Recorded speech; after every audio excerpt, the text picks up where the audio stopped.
गुरु कृपा से संभव हो पाता है। कुछ समय पहले की बात दासी के ध्यान में आ रही है। किन्हीं महात्मा से बात हो रही थी तो सत्संगत वो फरमाने लगे कि सत्संग सुनना अपने आप में एक बड़ी बात है, क्योंकि आज के टाइम में किसी के वचन श्रवण करना, किसी को सुनना इतने पेशेंस लेवल ही नहीं है। तो सत्संग सुनना और फिर इसे कर्म द्वारा सुनाना, ये तो एक लंबा सफ़र है। तो उस दिन दासी के माइंड में ये बात, ये लाइन बार बार आ रही थी कि कर्म द्वारा सुनाना लंबा सफ़र कैसे है। एक कर्म करने को तो एक पल लगता है, तो ये लंबा सफ़र कैसे हुआ। तो इस पर और सोचने पर, गहराई पर जाने पर यही ध्यान आया कि कर्म करना या कर्म के द्वारा सुनाना लंबा सफ़र नहीं। एक कर्म तो एक पल का होता है, लेकिन उस पल के पीछे की जो मेरी माइंड प्रिपरेशन है, खुद की सोच को पीछे रख के गुरु की सोच के मुताबिक चलना, ये इसे लंबा सफ़र बनाती है। ये मन नहीं मानता। और गुरु भक्ति में अगर सबसे बड़ी रुकावट है तो मेरा मन है। और सत्संगत गुरसिक क्या करते हैं, मन बेचे सतगुर के पास, तिस सेवक के कारज रास। ये सत्संगत गुरसिक तो अपना मन जो रुकावट बन रहा है उसी को सदगुरु के चरणों में अर्पित कर देते हैं। तो फिर सदगुरु सत्संगत जो इसका सहारा लेकर के कार्य करते हैं, फिर सत्संगत कृपा तो सदगुरु निरंतर कर ही रहे हैं। सदगुरु को तो कहने की ज़रूरत नहीं कि कृपा करो, इनका स्वभाव है कृपा करना। परम आदरणीय राजपिता जी की ही विचार की वो एग्जाम्पल, वो लाइन दासी को ध्यान में आ रही है, जिसमें समझाया गया कि अक्सर सदगुरु के समक्ष ये कहा जाता है कि कृपा करो, और रिपीटेडली इन वर्ड्स को रिपीट किया जाता है। और फिर सत्संगत क्या खूब समझाया कि क्या कभी सूर्य को भी कहते हैं रोशनी दो, क्या कभी पानी को भी कहा जाता है प्यास बुझाओ। ये इनका स्वभाव है। सूर्य का स्वभाव रोशनी देना, पानी का स्वभाव प्यास बुझाना। इसी प्रकार सदगुरु का स्वभाव कृपा करना। ये निरंतर कृपा कर रहे हैं। बस अरदास यही कि मुझे समझ में आए कि कृपा किन फॉर्म्स में हो रही है। जब इस बात की ये ज्ञान लेने के बाद समझ लग जाती है तो फिर पता चलता है कि हर कार्य कृपा में ही हो रहा है। फिर उस कार्य का होना भी कृपा और ना होना भी कृपा। किस प्रकार गुरु की कृपा है जो ये मन लगा हुआ है, दिल करता है सत्संग में आने को।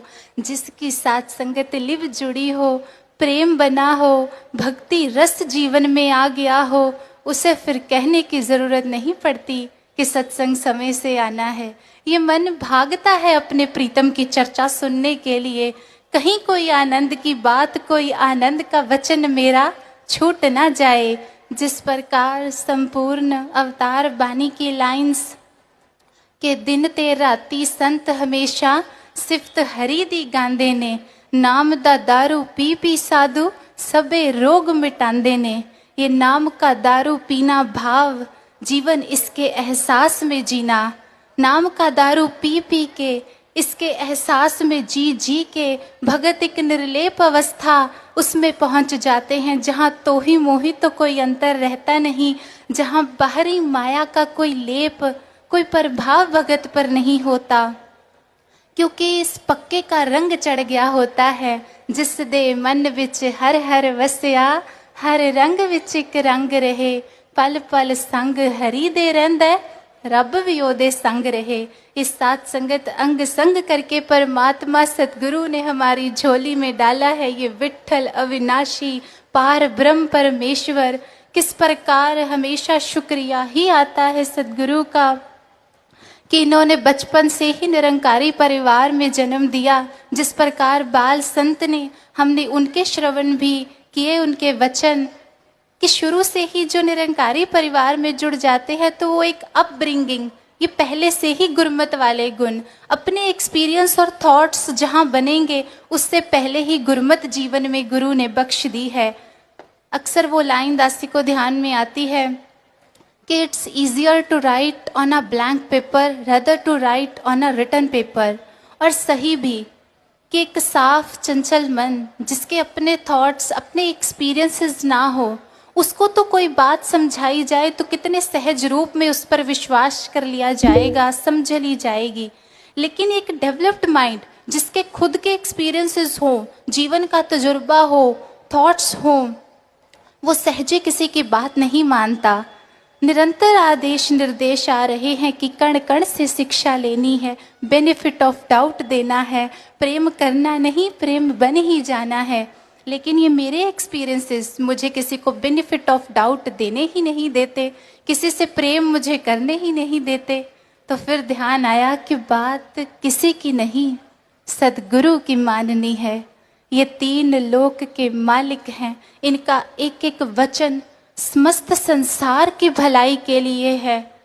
और इस दुनिया में अगर किसी की फॉलोइंग करने लायक है तो वो सदगुरु की टीचिंग्स हैं। और महात्मा बड़ा सरल सा एक कोट दिया करते हैं कि सिर्फ एक ही बात माननी है जी, सिर्फ एक ही बात माननी है कि इनकी फरमाई